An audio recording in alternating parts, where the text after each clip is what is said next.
paz, irmãos. Amém. A paz, irmãos. Amém. Amém. Hoje eu preguei cedo na igreja Yes Lord, igreja dos irmãos Black. E aí, lá o negócio pegou, né? Calor e o povo dançando, aquele negócio e tal. Mas é uma situação que aconteceu assim, que a igreja está passando por um processo, né, de mudança e essa foi uma das vezes que eu fui que menos pessoas foram, né? E na hora do louvor mesmo, teve um momento assim bem tal, quem estava ministrando, chorar, falar e tal, daquele momento, foi interessante, né? Ontem eu fui pregar em Sorocaba e foi um culto, uma reunião de jovens, e eles começaram a... Vocês se lembram do Drogo, um grandão, 2 metros, que veio na igreja já uma vez e tal? E aí ele está lá agora cuidando dos adolescentes. Aí teve um culto dos jovens e é uma igreja que está passando por uma transição também. Eles estão num prédio, que é um prédio doado por uma ONG americana, não sei, a igreja presbiteriana, e eles estão para sair de lá também, procurando prédio e tal. E a gente sabe que aí as lojas também tem alguns problemas em relação ao local e tal. Eu falei, poxa, né? E aí na hora lá eu até trouxe uma palavra para os irmãos. Falei, irmãos, nós já tivemos um momento em que a igreja que a gente estava ali era maior, né? E a gente estava lá, tinha vezes que estava somente, aliás, no começo, né? Uma vez estava eu, Ismael, Rosinha e a Marli, né? E as crianças e tal, e o Dodô e tal. E aí, né, a gente fazia lá, o Ismael cantava, eu pregava, eu cantava, o Ismael, aí até que um dia Deus achou graça em nós e mandou um pessoal tocam. Mas assim, a gente nunca perdeu o foco, né, daquilo que a gente queria, daquilo que Deus tinha colocado no nosso coração. E de vez em quando nas reuniões a gente senta e começa a conversar, né? É óbvio que algumas igrejas, né, que mesmo que são igrejas que não são pentecostais, a gente sabe que não tem essa estratégia, né, de trazer as pessoas, né, por uma propaganda dos milagres, alguma coisa assim. Também tem algumas estão com um número, a gente pode dizer assim, né, razoável de membros e tal. Então é interessante que aí a gente tirar cantando aí que a gente vê na igreja, e aí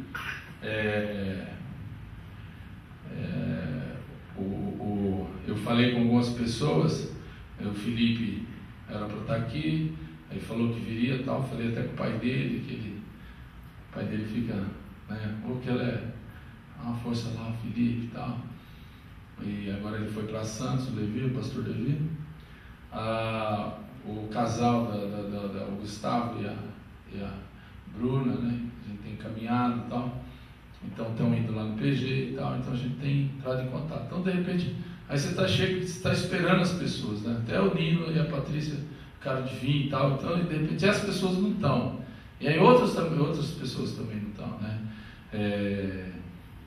Mas assim, alguma coisa eles estão fazendo, né? E assim, eu não... Até porque eu vou falar alguma coisa aqui que você fala assim, por essa palavra era bom, tá todo mundo, você fala, não, ó gente, nós vamos falar uma palavra que é bom, tá todo mundo aqui. Mas sinceramente, irmãos, por um lado, obviamente, a gente fica assim, né? Claro, cada um tem um motivo, poxa, por que a Rosinha não está aqui? Por que a Eliane não está? Por que da mesma maneira que os irmãos poderiam perguntar, por que a Marli não estava semana passada? Entendeu? Então, assim, cada um tem seu motivo. Então, quando a gente é uma igreja pequena, cada um que falta é um vazio mesmo. Quando a igreja é grande, vem mais para frente, você não vê o que está lá atrás, né? Mas eu penso que, eu acho que esse momento nosso é um momento da gente refletir, né, sobre o nosso papel. A gente tem falado sobre família e muitas vezes pessoas perguntam, né, como é que é a igreja lá e tal. Então, basicamente a nossa igreja é uma igreja de família, né? Tinha alguns solteiros lá, mas já casaram e tal, e graças a Deus, né? Agora não vão mais sofrer piadinhas, mas sobraram alguns, né? E esses que vão ser as vítimas, né, agora das piadas e tal. Mas eu tenho falado sobre família nesses dias e essa última pregação, eu vou falar sobre um tema que talvez, não sei como é que vai ser na cabeça dos irmãos, mas é um tema que faz parte da nossa realidade. A nossa casa, extensão da igreja. Eu peguei alguma coisa de um pastor da igreja metodista, que ele trabalha sobre essa questão da estrutura, do prédio, né, da casa. Então, nós vamos trabalhar mais ou menos aí. Esse salão, ele é para nós apenas um lugar de treinamento, celebração, mas a vida normal da igreja, ela acontece em outros lugares, né, do nosso dia a dia. Então, isso é uma coisa que a gente tem que estar muito claro para a gente, porque muitas vezes a gente ritualiza o lugar. Nós estamos agora no momento que é o momento de procurar um lugar, quer dizer, já estamos procurando, mas a gente também não quer, até porque a gente fazer um contrato vai demorar um tempo, então a gente não quer estar metendo o pé pelas mãos e achar um lugar que tenha a ver com esse grupo, com essa dinâmica aqui. Não adianta a gente vislumbrar alguma coisa, olha, nós vamos fazer isso, vamos fazer aquilo. A dinâmica a gente já tem, né? A gente já sabe mais ou menos como é que a coisa vai processar. Mas a gente tem que entender que nós não estamos fechados nesse lugar. Esse lugar aqui é um lugar que a gente está aqui. Claro que o hotel ele reduz muito aquilo que a gente poderia, né, os potenciais de uma igreja, de qualquer igreja, porque você não tem o local à nossa disposição. Então isso acaba limitando, né, a ação da igreja, principalmente no que se refere ao treinamento. Mas é um lugar de celebração, então a gente vem celebrar aqui, mas a gente tem um tempo contado também para chegar e para sair. Então é gostoso quando a gente termina o culto e os irmãos não vão embora, a gente fica conversando, fica trocando ideia. Só que mesmo assim tem uma limitação, né? Tem uma limitação. Bom, apesar do Antigo Testamento Deus habitar num templo, isso não aconteceu no Novo. Por quê? Era aquela coisa da habitação do tabernáculo que era carregado, né? Onde tinha a Arca da Aliança. Então ali era a morada de Deus, né? E o Espírito Santo, ele agia em situações pontuais, né? O Espírito Santo, ele vinha sobre fulano, vinha sobre ciclano, o Espírito Santo estava ali, mas ele não estava nas pessoas como o Espírito Santo está em nós, com o evento da graça e da redenção em Jesus, né? Então, hoje, nós somos o templo, né? Nós somos a habitação. Antes não era. Então, a habitação de Deus era lá no templo. Então, o que 1 Coríntios 3,16 fala? Não sabeis vós que sois templo de Deus e que o Espírito Santo habita em vós? Então, nós somos o templo do Espírito. Amém? Amém. Assim, biblicamente falando, a igreja no Novo Testamento possui um lugar de reunião, mas esses não são lugares da habitação de Deus. Mesmo lá no Novo Testamento, ali era um lugar para reunião, onde as pessoas se reuniam. Já não existia aquele processo litúrgico, né, de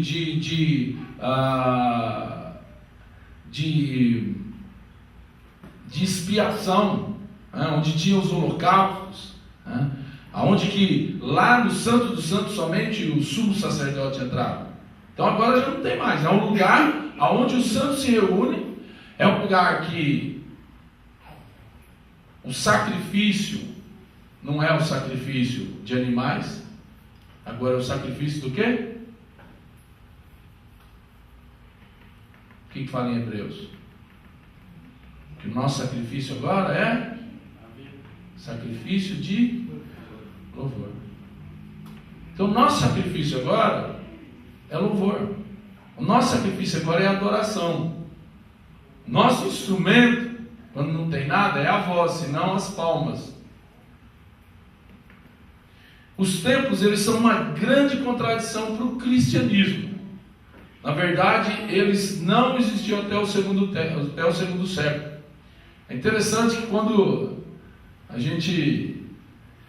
quando fala de igreja, né, a gente tem essa coisa do templo, como é que é. E tem algumas igrejas, quando você vai em algum lugar, você olha, tem aquele formatão da igreja, aquele jeitão, né? A planta é a mesma, a cor é a mesma, a arquitetura, o design é o mesmo, porque a identidade daquela igreja, ela está no templo. Só que essa ideia de templo, até o segundo século não tinha, porque as pessoas começaram a formatar os templos, os prédios. Se você procurasse pela igreja no primeiro século, você seria conduzido a grupos de pessoas reunidas em casa. Então você quer ir para uma igreja, você quer ir cultuar a Deus, as pessoas iam te levar para reuniões caseiras, para reuniões nos lares. Não havia um prédio especial. No entanto, aquele foi o tempo em que a igreja mais cresceu. A gente sabe. As reuniões, a igreja perseguida, né? Igreja na China, em muitos lugares, né? Onde tem a perseguição, é onde a igreja mais cresce, né? Que as pessoas valorizam. Aí quando? É aquele negócio, né? A salvação é de graça. Então muitas pessoas não valorizam. Na época das indulgências, os caras pagavam a salvação.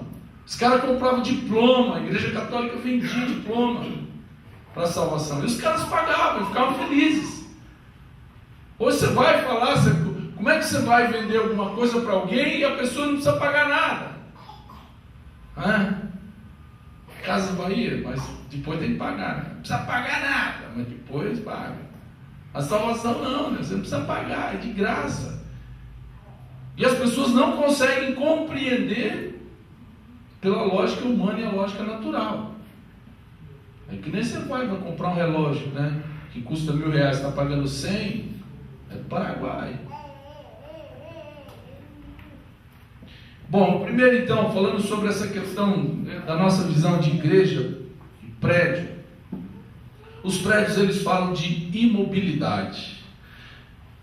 Olha só, o mover de Deus diz, ide, mas os nossos prédios dizem, fiquem. O mover de Deus diz, busquem os perdidos, mas os nossos prédios dizem, deixe que eles venham até nós. A gente cai muito nesse erro. Eu sempre falo sobre esse fenômeno que aconteceu no Velho Testamento, na época da graça, no Novo Testamento, no começo, depois de Cristo, onde que os discípulos se reúnem, quando eles estão sem saber o que vão fazer, vamos falar, aí alguém fala, calma, espera até que do alto venha o poder, para que aí a gente possa ir para Jerusalém, Judéia e toda Samaria. Então espera para que venha o poder, né? Só que era um momento em que a igreja precisava se reunir, precisava se treinar, precisava se solidificar para sair para falar. E aí a igreja, naquele momento, ela estava vivendo que é a eclésia, né? A igreja fechada, a igreja onde os santos se reúnem. Só que essa eclésia, ela precisa ter a dinâmica agora da diáspora, que é a igreja em ação, que é a igreja que sai das quatro paredes, que é a igreja que agora cumpre o ID e vai. Então muitas vezes nós continuamos vivendo como a igreja primitiva, mas naquele momento que a gente vem para a igreja só para receber, só para treinar, e muitas vezes a gente vai para casa e não vive o evangelho. A gente vai para o nosso trabalho, a gente vai para onde a gente for, e aí aquela coisa que Paulo Júnior falava, essa coisa do secular, né? Falar, a minha vida é secular. Ou a pessoa fala assim, o cara é engenheiro, aí o cara fala, quando eu aposentar, vou trabalhar para Deus. Então vou trabalhar para quem? Para o diabo. Então você é engenheiro, né? Você trabalha na GC Lever, trabalha para Deus, né? Unilever, já vendeu, né? Você trabalha para Deus, né? O Leandro trabalha com os China, trabalha para Deus. Então a gente tem que entender que, mesmo, e aí tem aquela coisa também, né? Aí a gente trabalha para Deus, então a gente vai sair evangelizando os outros, né? Eu acho legal quando o Nino vai para o estúdio lá, ele começa a evangelizar todo mundo, assim, pô. Você já foi na igreja? Você vai na igreja? Tal. Ele começa a estimar o povo, né? Você falou para ele na igreja? Eu falei, cara, eu sou tatuador, aqui ele é cliente, né? Então, é claro que a gente também tem que saber, né, o nosso, mas a gente tem que agir com gestos de amor, porque senão o nosso cristianismo, as pessoas não vão ter interesse, né? Se o Fernando for um déspota lá na empresa dele, for um tirano, for um mau patrão, quem vai querer saber, né, de vir para a igreja? Quem vai querer saber de ir lá num culto que ele faça lá na empresa? Não vai, porque lá não está sendo a extensão daquilo que é aqui, ou daquilo que Deus quer para ele. Uma igreja que tem reuniões nos lares ou PGs, aí eu vou entrar aqui, né, dentro daquilo que é a nossa dinâmica, né, o nosso chamado. Então, uma igreja que tem reuniões nos lares ou PGs é um tabernáculo ambulante, né? É sempre móvel e peregrina. Então, a igreja aqui, ela continua, a gente continua fazendo a obra. Na quinta-feira, eu esperava algumas pessoas no PG, falaram que ia, e só veio um casal. Aí eles ficaram meio constrangidos, mas se não tiver, então tudo bem, nós vamos embora. Eu falei, não, vocês estão aqui, nós vamos fazer o PG, nós vamos fazer a liturgia aqui.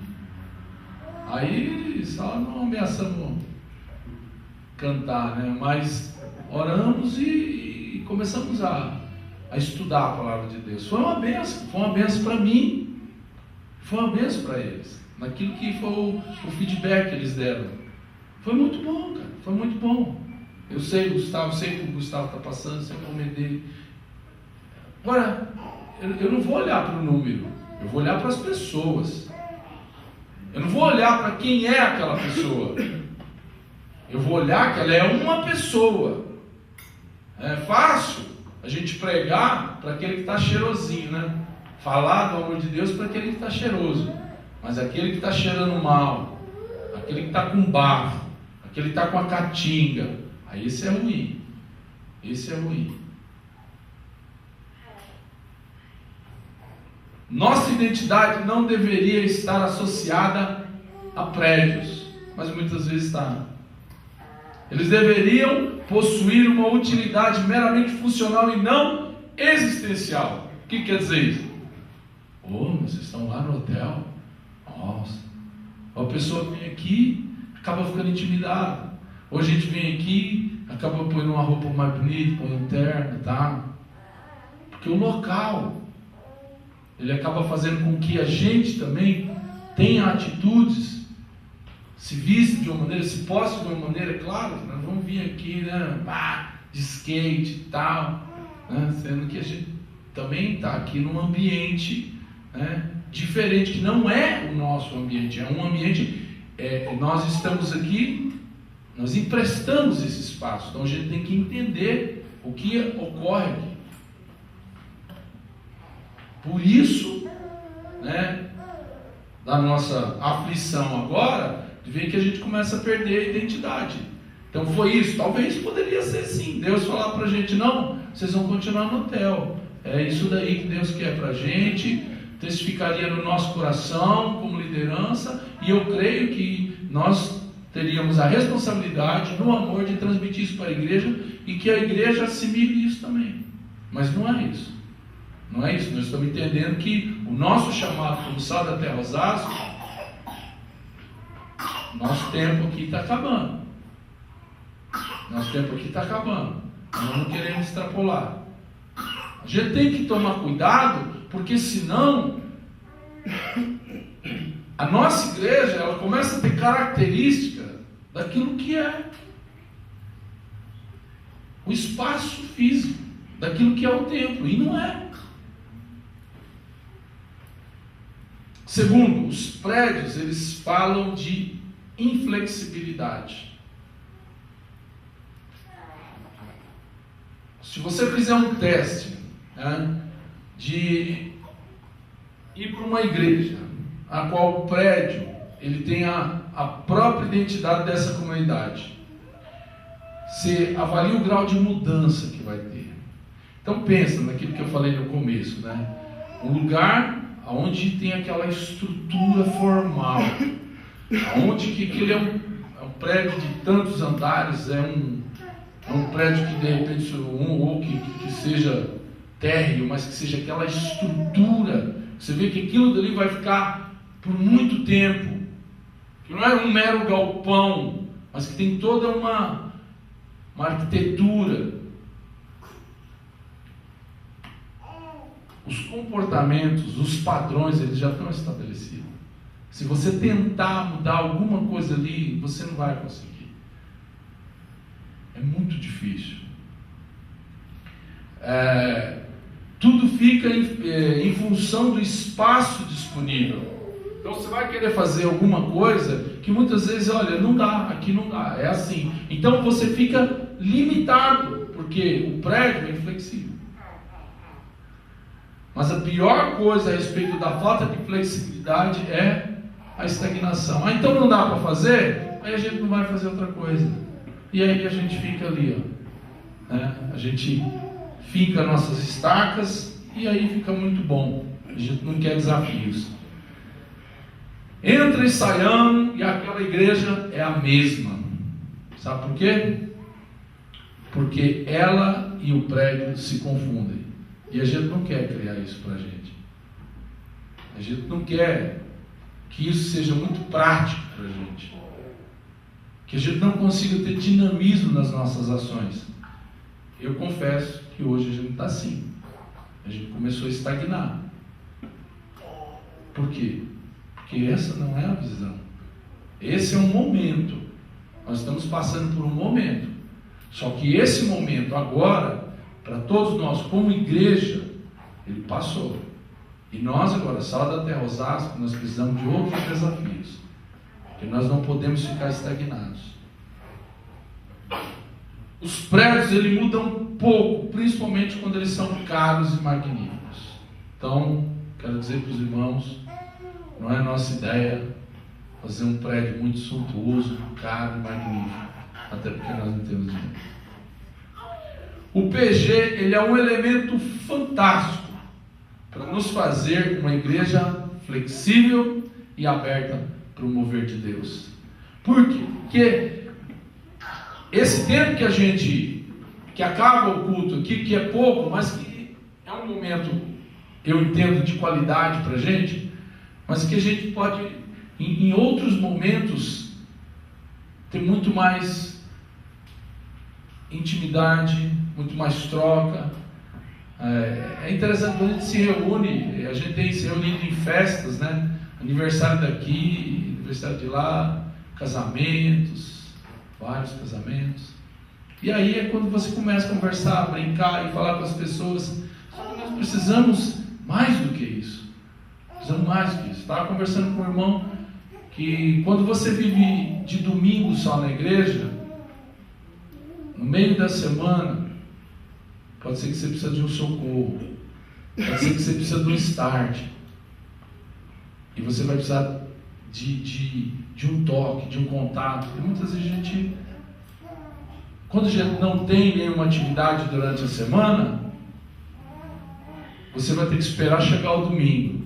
E tem vezes que chega o domingo, acontece alguma coisa, você não pode vir. Aí você vai ficar 2 semanas, tem vezes 3 semanas sem vir na igreja. É ruim, enfraquece. Eu nem vou falar, não sei vocês. Eu creio que para todos nós é ruim quando a gente fica muito tempo sem vir na igreja, né? Você vai chegar e falar: o que está acontecendo? O que mudou? O que não mudou? Quem está aí? Veio visitante novo. Terceiro, os prédios, eles falam de impessoalidade. Irmãos, tem alguns pontos que são distantes de nós, porque nossa igreja é pequena e a gente consegue ter uma boa interação, né? Mas eu penso que talvez daqui a alguns anos eu possa pregar novamente sobre isso e a gente refletir daquilo que era para a gente não cair, e talvez algumas coisas a gente possa cair nesses erros, né? Por si só, os prédios são coisas impessoais, apesar de alguns momentos inspirarem o culto, transmitirem formalidade e distanciamento. Volto a dizer, como a gente aqui é pequeno, então não é aquela coisa, né? A maioria de nós aqui, nós participamos de igreja grande, não sei, Fernanda, aí você já foi, né? Não sei se foram, Fabiana.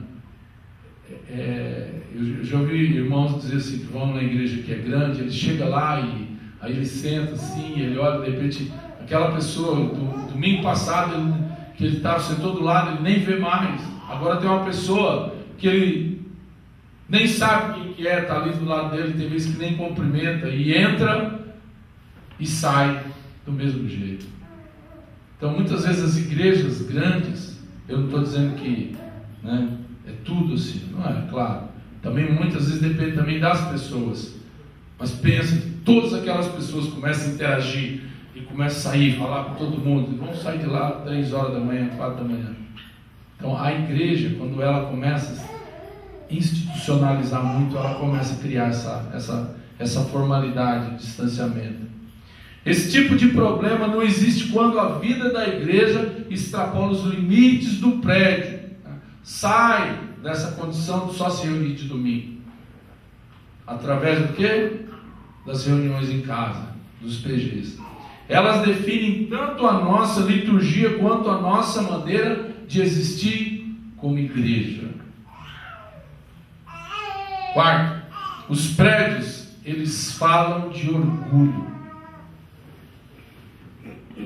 Uma das motivações da construção da Torre de Babel foi a perpetuação do nome dos construtores. Eles queriam tornar-se célebres e famosos.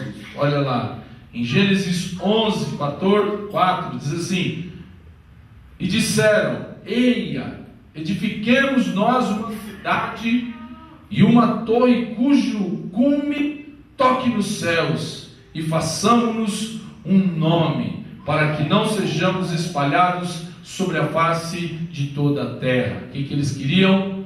Poder. O que eles queriam? Notoriedade. Orgulho. A gente sabe que tem algumas igrejas, não quero aqui entrar no mérito de julgar, condenar, nada. Eu acho que cada grupo de pessoas, né, de conselho de igreja, eles têm a sua direção, o seu foco. Mas eu penso que alguns, a gente escutando algumas informações, vendo e lendo, um propósito, né, de toda suntuosidade de alguns templos, de tanto dinheiro empregado e gasto, Muitas vezes é por isso, por causa do orgulho, por causa do poder. Eu lembro que aconteceu uma situação aqui em Osasco e a igreja tinha um prédio alugado. E aí caiu o teto, morreu uma pessoa. E aí essa igreja, o que fez? Construiu um dos maiores templos que Osasco tem. Um dos mais suntuosos, se não o mais. Para quê? Para dizer, nós podemos, nós temos poder. E é interessante que quando o povo se reúne, não para adorar a Deus, não para crescer junto, não para abençoar outras pessoas, em nome de Deus, Deus vai colocar a mão. Foi o que ele fez aqui. Naquele momento em que eles se reuniram em nome de Deus, mas para declarar a grandeza deles, colocar uma plaquinha do nome de cada um ali, aí Deus coloca a mão, o que aconteceu? Confusão de línguas, separação, cisão. Eu vou pôr a mão aqui, senão esse povo aqui vai fazer um estrago negativo. E ao contrário disso, é interessante que lá no Novo Testamento, quando o povo se reúne para abençoar, quando o povo se reúne, e é interessante essa coisa do antagonismo aí, que lá eles falavam a mesma língua, mas por conta da ganância, do egoísmo, eles passaram a falar outras línguas, o que causou divisão, causou confusão. No Novo não. Lá no Pentecostes, eles começaram a falar em outras línguas para que outros fossem edificados, para que ali começasse o avivamento, para que ali eles começassem a ter poder, autoridade, para que ali o nome do Senhor fosse glorificado. Interessante, né? 2 momentos, onde as pessoas começam ao que parece uma grande confusão, que lá na Torre de Babel foi, mas que lá no Novo Testamento, para quem é óbvio que estava olhando lá de fora, ver aquele povo tudo falando, cada um numa língua, parecia uma confusão. Mas quando aquele grupo de pessoas começam a viver a solidariedade, quando aquele grupo de pessoas começam a viver o amor, a Bíblia diz que lá em Atos, que eles contavam com a simpatia do povo. A igreja contava com a simpatia do povo. Por quê? Porque eles se uniram para manifestar a glória de Deus. Eles se uniram para ter autoridade e poder para falar de Jesus e não deles mesmos. Se por um lado os grupos estão à procura de ostentação e glória, se preocupam muito com os prédios, por outro, os PGs são a ostentação. Os PGs não ostentam coisa alguma e podem estar em todo lugar, nas casas, nas escolas, nas empresas, qualquer lugar, no Instituto de Tatuagem, qualquer lugar. Esse que é o grande barato, da gente viver essa extensão da igreja nos lares,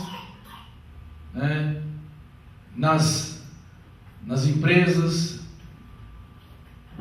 nos clubes, seja lá o espaço que tiver. Claro que a gente coloca aqui o PG a priori, é interessante que o PG seja numa casa, seja num lar, mas se não der, se não tiver esse lar, que nem nós lá tivemos que parar o nosso PG na casa da minha mãe por conta da enfermidade do meu pai, e eu abri o espaço lá no estúdio, e estamos fazendo. E isso é interessante porque naquele momento em que a gente está ali, todos aqui participaram do PG e sabem como é que funciona. É o momento da gente estar junto, da gente se divertir, da gente se alegrar, da gente brincar, da gente estudar a Bíblia, de falar. Uma coisa que a gente tem muita preocupação é de não ser uma pregação no PG, porque pregação a gente tem no culto, no domingo. Então a gente não quer que a pessoa pregue no PG, mas que ela seja um conciliador, né? Que ela seja um orientador dentro daquilo que vai ser estudado, que ela dê diretrizes. Então a pessoa tem que ter no mínimo alguma experiência, né? Tem que ter um conhecimento mínimo, né, da Bíblia, e não ficar entrando em aspectos teológicos, né, complicados, mas naquele momento da gente falar de coisas corriqueiras que está acontecendo com a gente, que a gente não consegue falar na igreja, e a gente orar uns pelos outros. A gente já falou algumas vezes de a gente lembrar de situações que a gente vivenciou no pequeno grupo, situações em que a gente recebeu uma bênção, uma cura, e a gente falar. Porque muitas pessoas elas vêm na igreja e elas não conseguem falar, elas não conseguem se abrir, e no pequeno grupo elas vão conseguir. Quando essa interação ela começa a fluir de maneira natural, que a gente começa a conversar, a falar um com o outro, e a gente sente a necessidade, né, de falar, de se abrir. Não temos em que nos gloriar, a não ser em Deus. Nós não temos que gloriar da nossa, aonde a gente está, qual é a nossa igreja, e nem se envergonhar, né?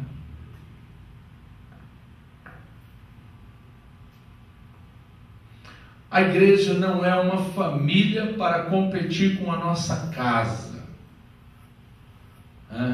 porque a igreja, nós vivemos uma condição de família, mas como eu já preguei anteriormente, a família nuclear é a família nuclear. A gente precisa tomar cuidado da nossa família nuclear, né? Nosso cônjuge, nosso filho, a gente precisa tomar cuidado. A gente precisa cuidar deles. A gente precisa cuidar um do outro. E a gente precisa tomar cuidado, né? Muitas vezes tem gente que acaba fazendo da igreja sua família.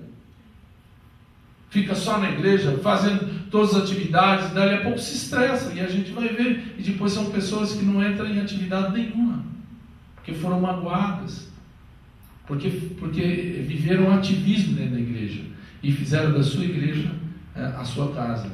A igreja não é uma opção alternativa para aqueles que vivem mal em família. A igreja é uma família para a nossa família, um prolongamento do que vivemos em casa. Então, queridos, vocês estão bem em casa, então vocês têm que trazer isso aqui para a gente, porque a gente quer ficar bem também. Se eu estou bem, eu vou trazer isso aqui para os irmãos, porque eu quero ver os irmãos bem também, é uma troca. Lá em 1 Timóteo 3:5, o apóstolo Paulo fala para Timóteo sobre o papel, as características de um líder, de um bispo. Porque se alguém não sabe governar a sua própria casa, terá cuidado da igreja de Deus?